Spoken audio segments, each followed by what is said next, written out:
Alright, today we're going to go over Nicolas Mignard, some French painter dude who I saw one of his art pieces and I found interesting. Let's get into it. Alright, so first we got the table of contents. We're going to go over his biography, um, his work, what I think about him, and I'm gonna be honest, I just need a fourth square to fill in. So first, let's get to his biography, his life, all that. So he was born in 1606 in Troyes, France. He had a little brother, Pierre Mignard, who's actually sort of famous, I guess, at least for his time.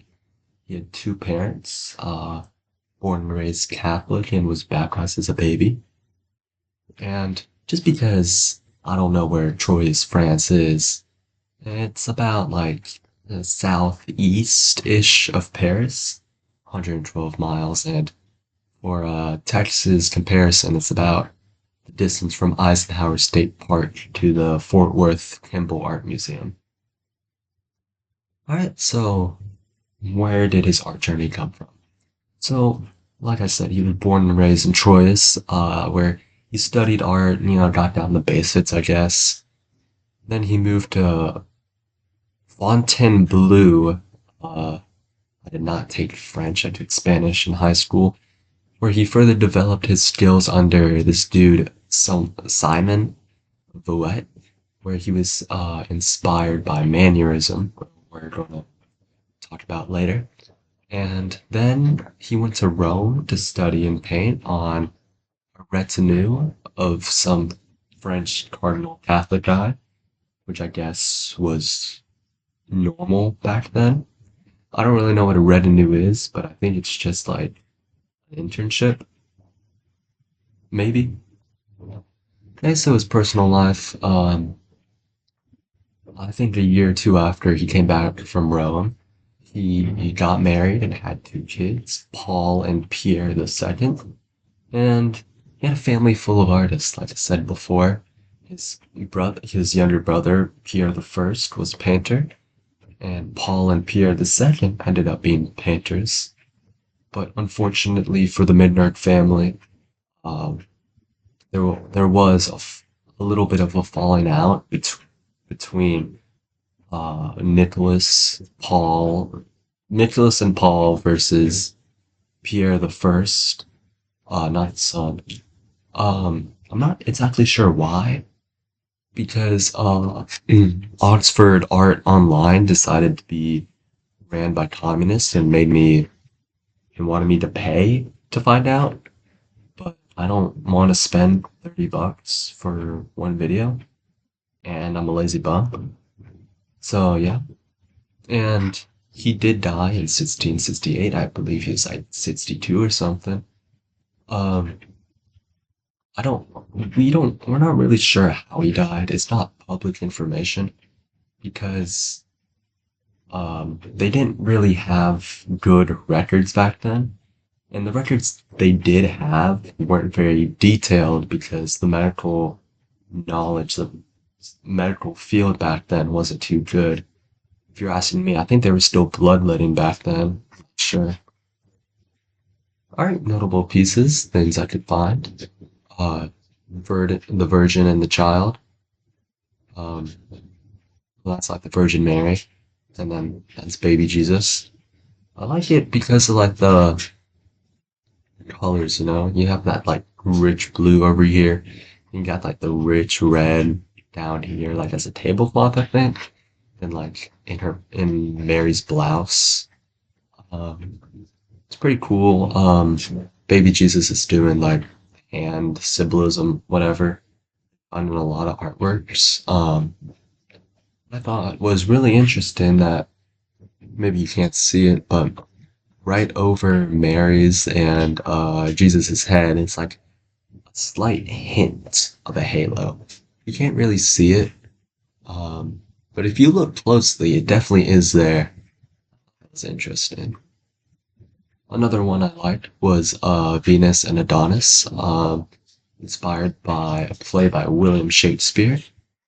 If you want to read this, you can. I just had ChatGPT write it up. I just think it looks cool. And then this is what got me to write it, or record this entire thing. The shepherd who cares bringing Romulus and Remus to his wife. So this is based off the myth of the two founders of Rome, uh, Romulus and Remus. Story goes that they were abandoned and they were raised by a wolf for a few months, maybe a year. Not too sure how babies work. And then the shepherd dude found him and took him home to his wife and friends, and they grew up. And then they found a grown, basically. Yeah, what I was like looking in the European art uh, place in the Dallas Museum of Art. I just saw it and I thought the blue just popped out. It was like bang, like right in front of me. And then my eyes wandered over to the red and it's like bang again. Double whammy. And you get like almost like a triple whammy with the dress. Very bright green. Of course, and yeah, the rest of the painting's green too. That was really interesting. And if you look closely, all their eyes are black. They're not like brown, they're not blue, they're not green, they're black. And I don't know why that was. This was funny. So, what is mannerism? The mannerism art movement was developed during the late Renaissance, from the 1520s to the 17th century. It emerged as a reaction to the balance, harmony, and idealized naturalism characteristic of high Renaissance art. Instead, mannerism favored complexity, artifice, and experimentation with form and style. What does that mean? I don't know because I had ChatGPT write it and I honestly could not tell you the difference between a like high Renaissance portrait and a mannerism portrait. But mannerism has like characteristics of distorted proportions, complex compositions, artificiality, unusual colors, which we did see back in the previous paintings, and then elegant exaggerations. So my thoughts. That's me right there. I think Nicolas Mignard's art is pretty cool when there are like contrasting colors and the depth. So it's just like doing a comparison. Like this was, I'm assuming, one of his earlier works. It was cool. The lady looks like a lady, and nothing messed up. There's nothing wrong with it. But if you go over here to a depiction of an actor playing Caesar, it's just so much better in my opinion. You have that bright red, bright blue, and then just like the strong, humble type of green on top. And you can see like the shadows, you can really feel the shadows in here, feel the depth, whereas this other one, okay, you can tell it's a lady sitting down, but might as well be 2D where depiction of Caesar, it's coming to life, and you can see a lot more expression and nuance in his face. Same thing over here. Yeah, like Robin Hood or whoever dying. He has a green shirt. It's kind of blending in, which I think to a certain extent takes it away. Then you got all this stuff like, hey, what's going on? I don't understand. And it's not bad, don't get me wrong, but it's just not my style. But over here you got, I believe it's Saint Bruno. You can see a real contrast between his white robes and the dark cave he's in. And he's looking up and he's seeing what we can assume is like the Holy Spirit or something coming down onto him, like talking to him. For some reason he has a dog. I'm not too familiar with this Saint Bruno guy, but you can just really see his emotion and like the complexity of the art piece, which I really appreciate. And now I'm gonna rate him on the banana scale. How many bananas out of 5? Whoa. 3.5 bananas out of 5 on the banana scale? That's wild.